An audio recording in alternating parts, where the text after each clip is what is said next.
My name is Sandy McKenna, and this is Unforgettable Conversations, the podcast that is your roadmap to resilience, sharing extraordinary stories from people just like you and me who have weathered life's storms.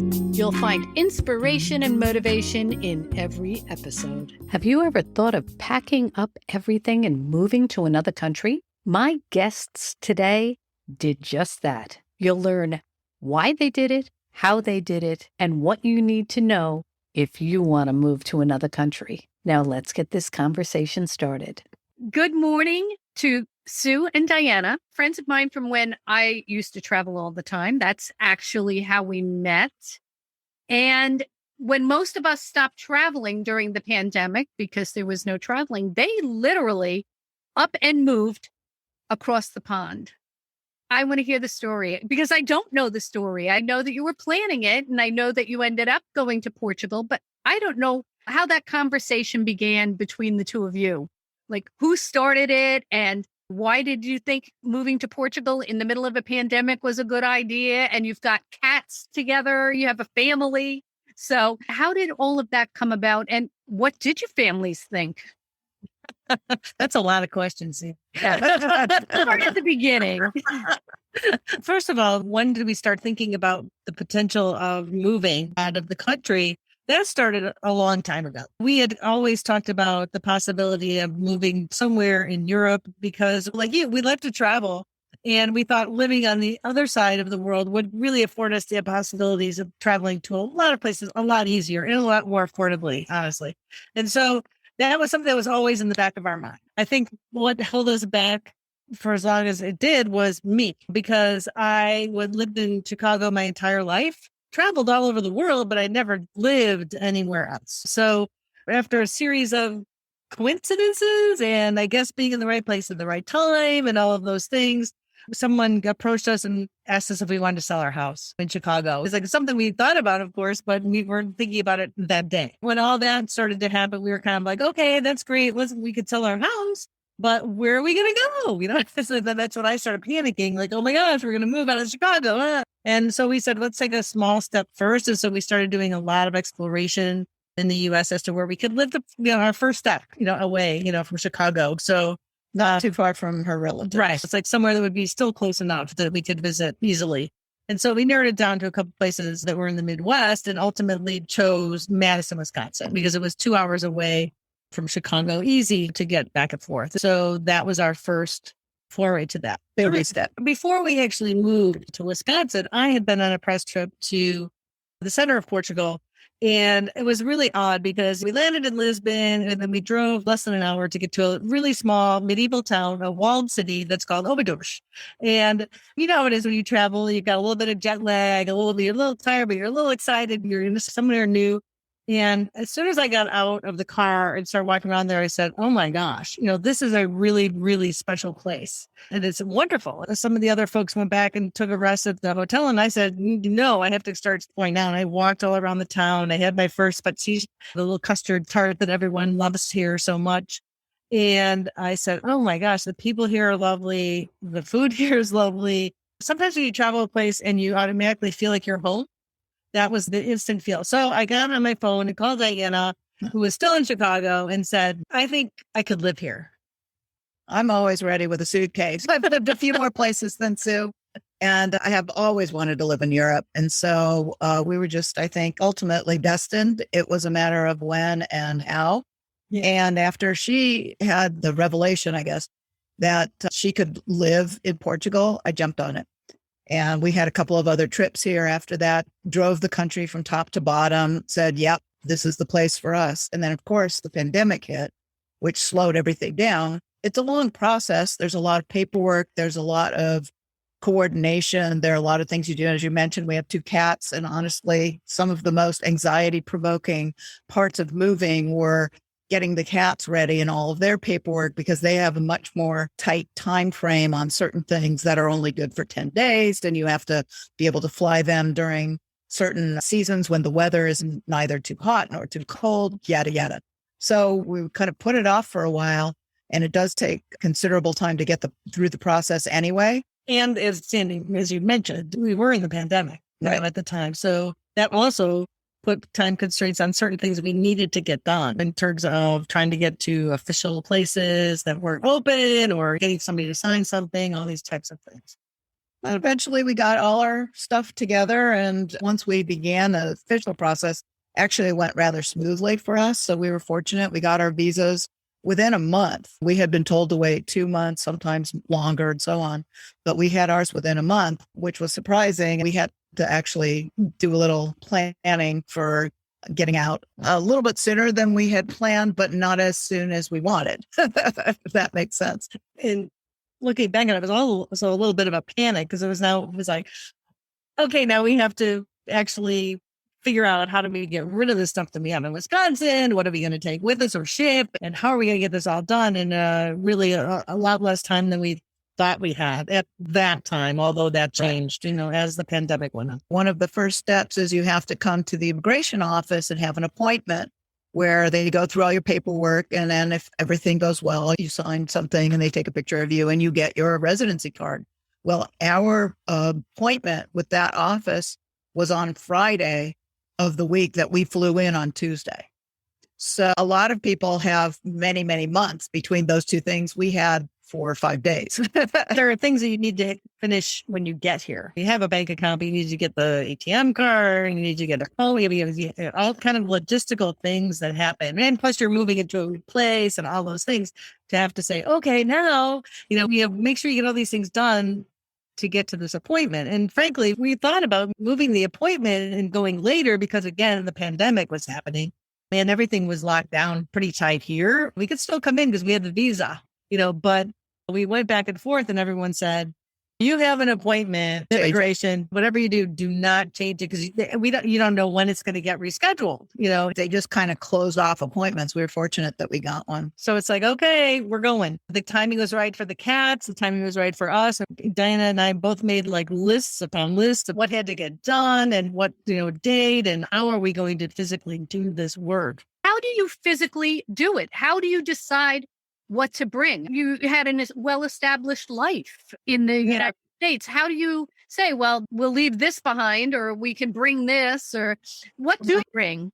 That's a great question. And I think people that are considering something like this need to spend a lot of time thinking about that. The one step we had ahead is we had already downsized from our house in Chicago. We had a 4,000 square foot house in Chicago. When we moved to Madison, we had a 1,500 square foot apartment. So that was one huge step towards that for sure. But we still had a lot of stuff, and stuff in storage. I think that in hindsight, we can say we did an okay job in deciding what to bring and what not to bring. There are some things that we didn't bring that we're now regretting. We should have brought, and there are challenges that when we were talking and kind of going through the idea, we talked to a lot of people who have moved or people who were also contemplating it. And there seemed to be two philosophies: come with a bunch of suitcases and nothing else, or pack everything you own into giant cargo containers and ship them. And for people like us, I think there's somewhere in the middle. That's the right spot. We came out a little bit light. One of the lessons that we learned is that when you have your shipping stuff, they're actually shipping it by volume, not by weight. And I think if we had really understood that concept, there are a lot of things that we didn't bring because we thought, oh, well, who needs this little thing? Or, for example, a lot of kitchen stuff. Oh, we can always buy kitchen stuff when we're there. Well, yes, you can, but A, it's expensive, and B, you already have it. So why would you go out and buy it again? It would cost less ultimately to have shipped my whole kitchen than it did to buy almost everything all over again. Certain things like electronics, unless they're dual voltage, it isn't worth it to bring them because the wear and tear and having to use a step converter, it's just not worth it. So I bought another mixer, stand mixer here, for example. But a lot of other things, I think we just were kind of like, we don't need it. And we didn't think through what we had done in our life in the pre-step. That wasn't really our life. That was the holding life. So in our Chicago world, we entertained extensively. I like to cook. Sue loves to entertain. We have people over all the time. We had 3 sets of china. We had crystal. We had silverware, all that. When we moved to Madison, all that stuff either went to the family or got put in boxes because we were in a small space. We didn't really entertain much. And because I think mentally we were also a little bit in a holding pattern, we just didn't use it. And the pandemic and all those things. And so we're like, when we're deciding what to bring and what not, oh, we don't need all this China. Why are we going to ship this all the way to Portugal and let it sit in our closets there? Well, the fact of the matter is, since we've moved to Portugal, I don't think either one of us anticipated we are entertaining more than we ever did, even in Chicago. We've made a tremendous number of really great friends.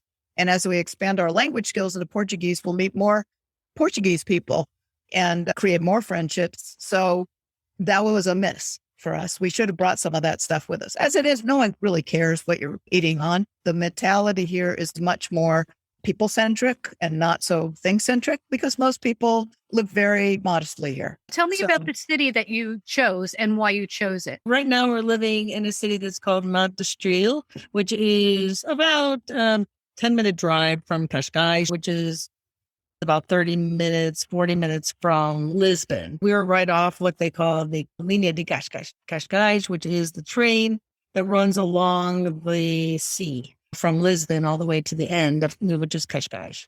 When we first moved here, we actually lived in Cascais for 6 months. Back when we moved here, the visa requirements, you had to sign a 6-month lease as part of that commitment. Now the rules have changed, and you have to have a year lease as part of the visa process. So we lived in that apartment for 6 months. And honestly, the place that we're in now is probably like 5 minutes drive from where we were before. We're just a little bit closer to Lisbon. We chose this area because we wanted to be close to Lisbon. We didn't want to be in the heart of Lisbon. That was not something that either one of us was interested in terms of being in a very busy urban city.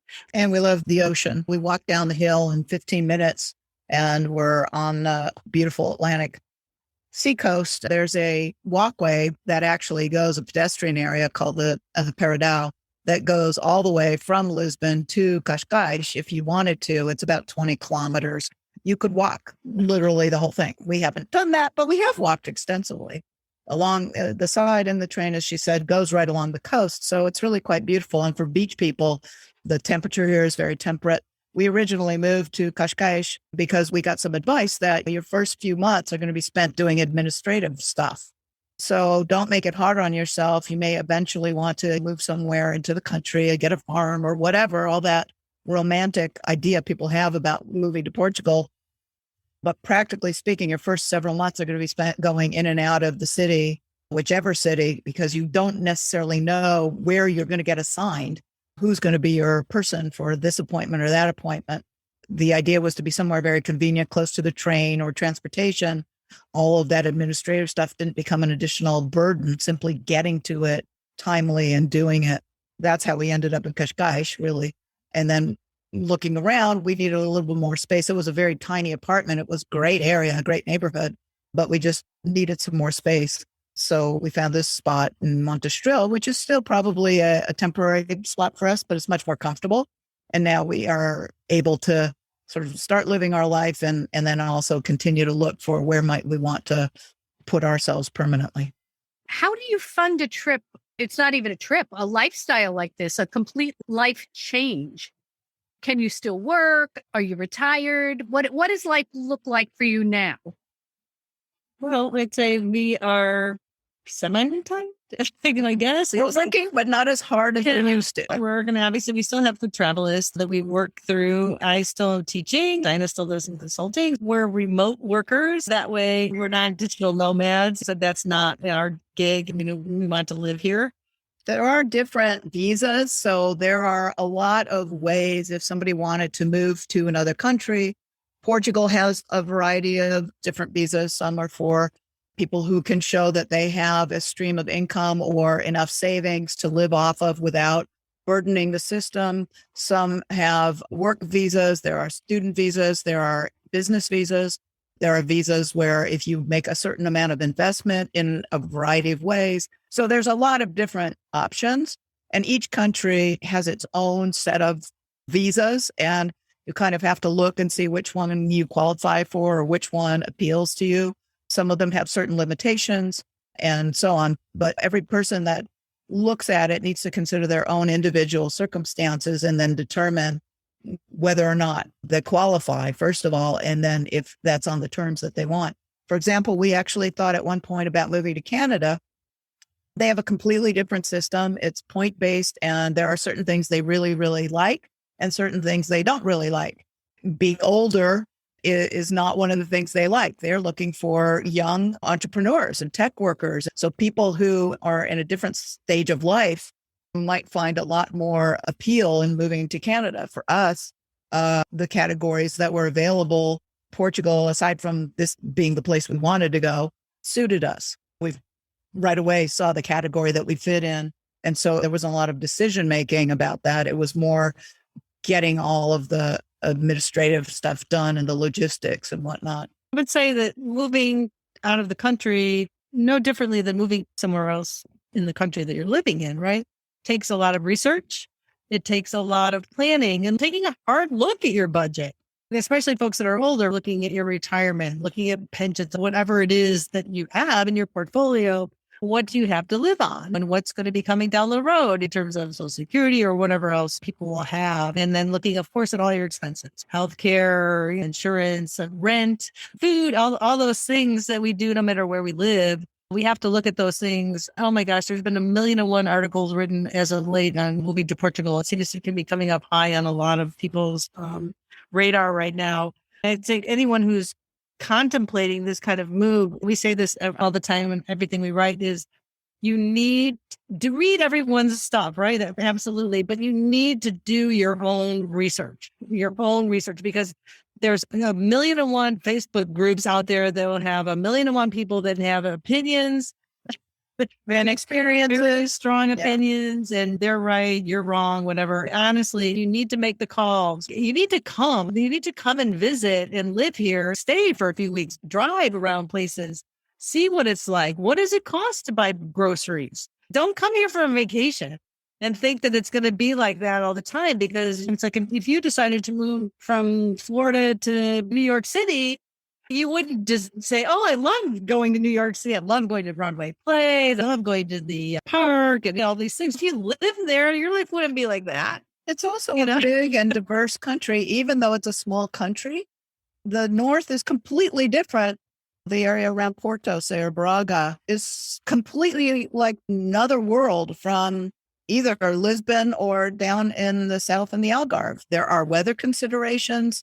There's also, because of all the hubbub, there's a lot of misinformation about the cost of living here. Yeah. And it's sort of a moving target, but people have been believing of late that it's somehow you can transport your life in the United States exactly as you want it with all the good things that you can't afford in the United States, and you can have them all here. And that's absolutely not true. There are some things that are more affordable.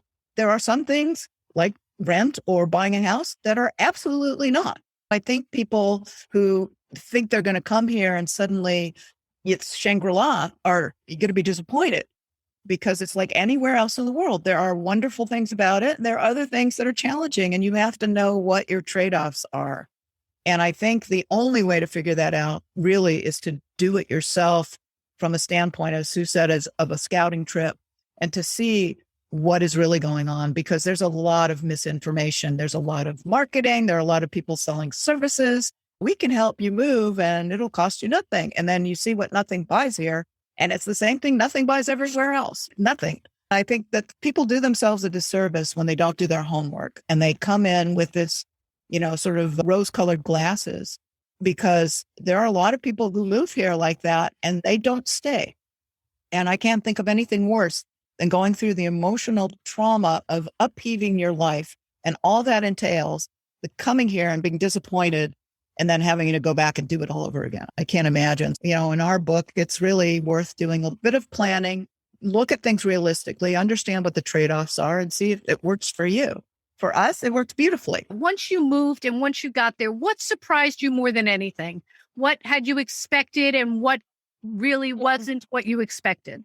I would say the very first thing that surprised me, and that literally within the first couple of days, was how many people we met, other expats, other immigrants who were wonderful people. Honestly, some of them I consider like family already. Say we've been here a year, right?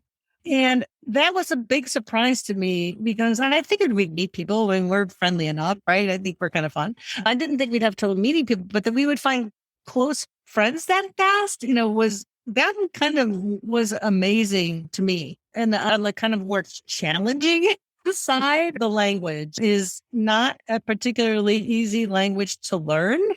And to add to the challenge of learning the language is that there are a lot of people that speak English.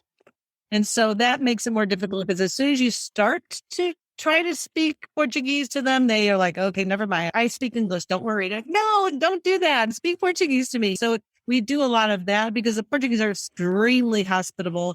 They're extremely nice. They don't ever want to offend anyone and they want to make you feel at home. And even though they speak perfect English, they'll say, I'm so sorry, my English is not very good. Just like that, you're like, your English is excellent. My Portuguese is bad. And they always apologize and say, I'm so sorry, I don't speak better English. And I always say, please don't apologize for that. I apologize to you that I'm still struggling to learn your language. We're in your country. We will learn your language. That's how it should be. I'm just happy you speak English because it helps me dramatically through the course of my day. But I think for me, that's been a challenge that we still are learning the language. We're really good at food with like grocery stores and restaurants. That's where our strengths lie. And I think for me, the biggest positive surprise was really same kind of thing, but the Portuguese people. They are so warm and so friendly and so laid back and so welcoming that it really takes the edge off your nervousness about moving to a new place and thinking that, oh, are people going to just look at me and say, I hate you, you're not from here. And they're not like that at all. They're very warm and a very cheery people. If that's, I don't mean that to sound sort of condescending. They don't let themselves get bogged down. This is, of course, a generalization, but the people that we've met don't let themselves get bogged down by the details that wear us down so much. That can have a negative side too, because stuff takes a long time to get done and everyone takes lunch. The restaurants are not open all day. The shops, nothing is open all day for the most part. They open up at 9 or 10 in the morning. And when it's lunchtime at 1 o'clock, everybody's closed. And so you can't get stuff done until 2 o'clock. If it's a restaurant, usually they close at 3 and they don't open again till 7 or 7:30. And you have to just adjust to there are certain times of the day that you don't get stuff done. On the challenging side for me, I would say the amount of housing here that is apartments and condominiums, especially in, of course, all the areas you want to live, which is somewhere along the coast, for me anyway, is overwhelming. It's almost impossible to see a house. I grew up in Southern California where pretty much everybody had a house, small house, big house, whatever, was a house with a backyard and all. It kind of doesn't exist here. You have to either go somewhere rural or you have to go to other parts of the country. But almost everything along the coastal areas for a good couple of miles is really going to be apartments or condominiums. And so that's one of those things you have to adjust your expectations and say, well, am I willing to trade off being a little bit further away from the ocean in order to have a bar or something that I can call my own, if you will, in terms of space? Or am I more interested in being around the area that I want to be in and knowing that I'm going to hear my neighbor's radio or that when they have a party? And the one thing I think we both were surprised at is that for some reason, people had told us that the Portuguese were a quiet and unassuming people. And so we always laugh about that because they are not. They are loud. They are vibrant. They are very expressive. And in fact, we saw a t-shirt that said, I'm not yelling, I'm Portuguese. And we didn't know that. And so all of a sudden we come and we find these people and they're gesturing just like Italians or Greeks. It's a very vivacious country and culture. And I think we were both kind of blown away and we laugh and go, oh, there's more of those quiet and unassuming Portuguese as we hear them laughing or blasting their music or whatever. So you just have to go, well, that was a misconception. And it's interesting because they will come and like, if you show interest in anything, they will come and talk to you. Of course, they start usually talking in Portuguese and they will start to speak English if they can. Honestly, most people here do speak English with the exception of probably much older people because most people have had to learn it in school. So they have some English that they can communicate with you. They also love to eat. Oh, boy. Anybody who has been to Spain and understands the tapas style of eating, the little plates with little things, well, Portuguese have something called petiscos, which is supposed to be their equivalent of the small snacks and everything. Their small snack is like a beef sandwich or a pork sandwich or a giant empanada. They'll eat a meal of those, but when you have a meal particularly in a restaurant that's a tashka, which is a kind of a small home style restaurant, usually run by a family, you will get a plate of food that's huge. First of all, it'll have, most of the time, it'll have something grilled meat or grilled fish. And they don't really want you to have to choose between your carbohydrates. So instead of serving rice or French fries, you'll get both. Or potatoes. And vegetable and salad and every meal without fail, they will ask you, what are you having for dessert? And then rounding out with a coffee. You are glad for the hills because it's a very hilly country and you walk a lot here, because otherwise you would just roll up and down the hills after a few months. The amount of food and the quality of the food is very good too. Yeah. And the meals are very long and very laid back. There's no rush. And as it is in most European countries, no restaurant will ever ask you to leave. You can stay there for hours on end. And often they do, because they're with family. Family is very important here in the Portuguese culture. And so they will go out with the kids, without the kids, and spend hours eating and bringing more food. So we have a friend now that we go out with quite a bit. She's like, now we have to have this, and now we have to then have that. And it's like, now we're going to go back to my house and we're going to eat more. I'm like, oh, yeah. Lord. If you have an invitation from someone Portuguese to spend time with them at a meal or at their house or whatever, you can't really plan anything else that day. Don't think, oh, I'm going to do this and then I'll go back to work, because inevitably something will come up. And we had one time we just were meeting some friends of a friend and we went out to a restaurant. We had a very long leisurely meal. And then it was like, okay, now you come back to my house. And we looked at each other like, okay, there goes the rest of the day. They're very sociable. And there's a really nice inclusiveness in the culture where they're really enjoying your company and they don't want the party to end. Doesn't even matter if it's just 2 of you or 3 of you, or could be 20 of you. Then it happens either way. I will appreciate they are typically, again, don't want to generalize, but I will say typically they're very honest people and very straightforward people. They will tell you how it is, and they will tell you if you're doing something wrong. It's like, or this is how we do it, or not in a negative way, but in a way to help you, that I find extremely refreshing. And I like that, because I would much rather have somebody, especially when we're here trying to assimilate to a new culture, tell me if there's something that, because I certainly don't ever want to offend anyone here. Our goal is to assimilate and to live here long term. We want to have more Portuguese friends. We want to be part of their celebrations. And we've done that through the course of the year, going and learning about different traditions that they have here. Obviously, we have our own that we still bring with. And we did the American Thanksgiving here, but then we also do the Portuguese celebrations. So it's interesting to try to meld these two cultures together a little bit. I just would say it's also important for us, particularly as Americans moving here, to understand that the Portuguese have a completely different economic structure. And so even what we would consider to be middle-class person in the United States is essentially a wealthy person compared to the average Portuguese. They are the lowest paid in the European Union. People here are struggling with managing to pay rent. Many people have multiple families in one home or multiple generations in homes. If we want to go out and blow some money on a dinner, we have to be very conscientious that we don't sort of throw that in the mix with our Portuguese friends, because they can't afford to do it. If they were to do something and spend a large amount of money on one meal, that means that they would forego an awful lot in their daily lives.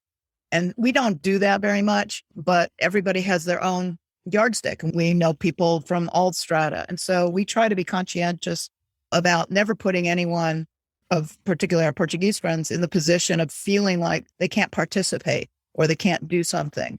It's really important to remember how privileged we are to be in this country, because for many Portuguese, they're struggling. And we have to recognize that and do our best to help and support the economy and to do things that we can, but to not create a larger rift, if you will, between what people live like on a daily basis here who are born here, and people who are like us privileged to come here and to be able to adopt this as our new home. Now, does tourism play a big part in the economy there? Absolutely. Absolutely. They were devastated by the pandemic. It's a belief somewhere in the neighborhood of 15 to 20% of the GDP. I think there is a welcoming spirit here that really defines the culture as a very hospitable place for tourism because they need it to thrive. Now, if somebody like me was going to come to Portugal on a vacation, just say 2 weeks, what would you suggest? Well, first of all, you'd probably have to make the vacation longer. Yeah, right. We would suggest 2 weeks is short. 2 weeks is a good amount of time to get a good taste of Portugal. I'm going to say for sure you need to start in Lisbon because it's the big city here. We have this affinity for the coast along here. So we would definitely suggest taking the train down La Linha and coming to Cascais, going to Sintra, and visiting all the castles and the palaces in Sintra.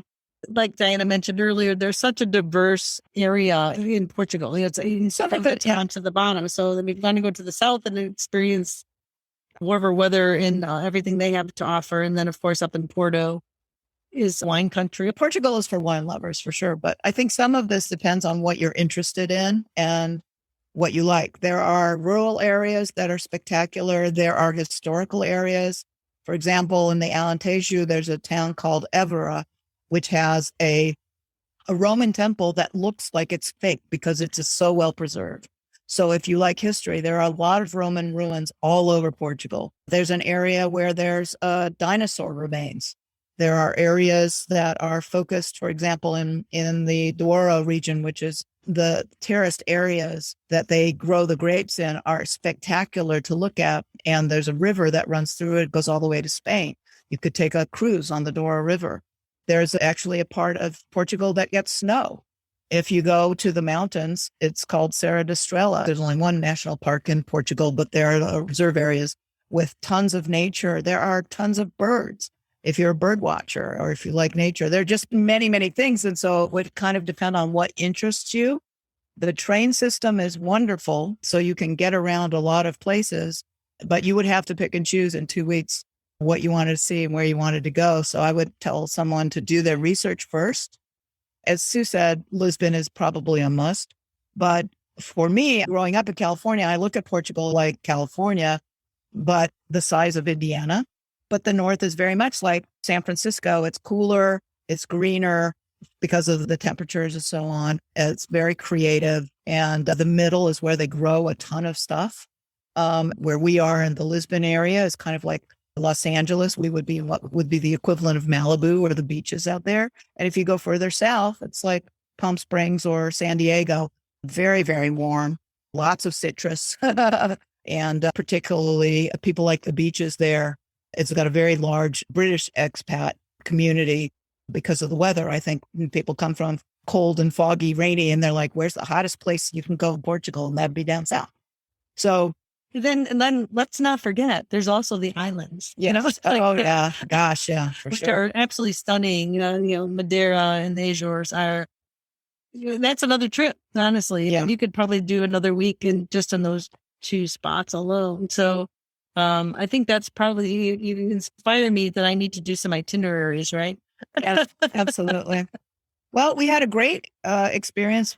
My dad, who's 90 years old, came to visit with my stepmom, who's 80. We planned a trip to take them, and they have limited mobility. And Portugal is notoriously hilly, and all of the sidewalks are actually little tiles. And so you're walking on tiles, so it's very uneven and all of this. And we planned an itinerary, and we covered a lot of territory for a couple of folks who can't get around all that much easily, and they saw a lot. Of course, there were things that we passed on, but they were here for 10 days, and I think they were probably exhausted by the time they left, but we also built in some time for them to rest and relax. Around where we live, there are some interesting historical things. The hotel that's right near us called the Palacio in Estoril is the home of James Bond. It's where Ian Fleming and the Allies stayed during the war and their spies. And so everybody was talking, and he befriended a triples agent there named Dusko Popov, and he became the sort of model for James Bond. And the casino at the time was the largest in Europe. And so Casino Royale was the direct result, his book, of his time and experience there. And he created James Bond in that place. And so they have a bar in the hotel, nicknamed the Spy Bar, where you can go and have what they call a 007 martini, which is the recipe that's explained in the book. And it's actually a unique martini. It uses gin and vodka and Lillet as the vermouth. And it's quite fun. They have a lot of memorabilia on the walls of all the royalty and all of the celebrities and diplomats that stayed there during that time. And it's really, in a sleepy little town like ours, there's still a ton of history to be seen. Well, that's amazing. I mean, I feel like booking a trip now. Yes, it sounds amazing. Yeah, it is a very special place. It stole my heart right away. And I hear this story from a lot of people that come here, and it's honestly, it's the people that really is the first thing, that really strikes you as, wow, these people are really friendly, hospitable, kind, they will help you. I have to tell a little story because I've heard stories like this and I was like, oh, that's so sweet, but we had our own story. We had some friends over and somehow the bathroom we were drying it fell off of our balcony and went down to the balcony, the veranda of the person below us, whom we have never met. And I was coming up one day from being out and came to open my door. And there was this little older gentleman standing in front of the door with a bag, and it had a little note pinned to it.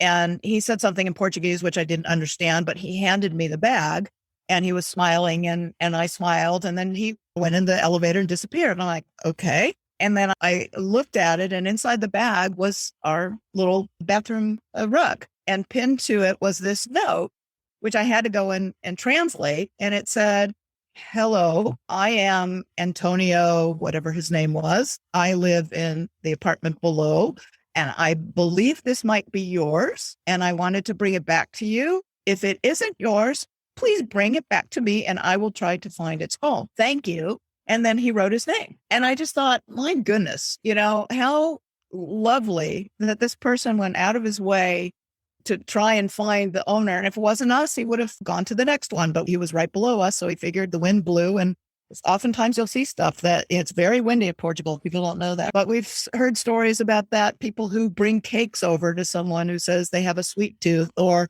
help them, take them literally by the hand to get them to the post office. So it's interesting because when that happened, it was near Christmas time. And so Diane, the person, was making a lot of Christmas cookies and stuff. And so she made a little badge for our neighbor to thank him, right? And so we made a little package and things. We put it down there on his door. And we were out somewhere. We came back and he had put a little note on our door. And he has beautiful penmanship, I have to tell you. It's a little stationery with his name on and everything, very fancy. And said thank you very much and wished us a happy holiday and everything. But it was very thoughtful.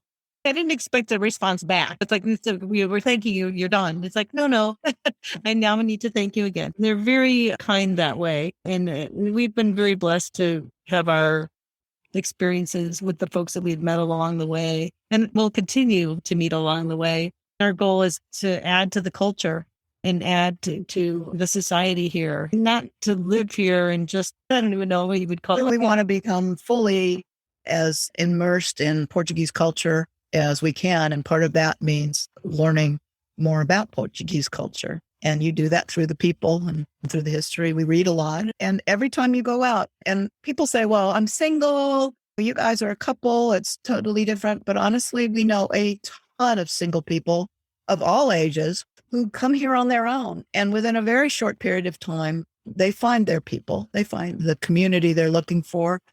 Sometimes you have to move around to find it, but it's here. I would have no qualms, I don't think, about moving here as a single person, because it is that kind of a place where if people have the opportunity to bring you into their fold, they will. Beautiful.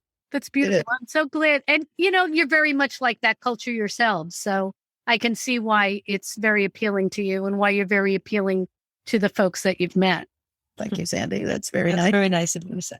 Yes. Portugal sounds magical. I don't know about you, but I'm thinking about at least a vacation. Until next time, wishing you a wonderful week.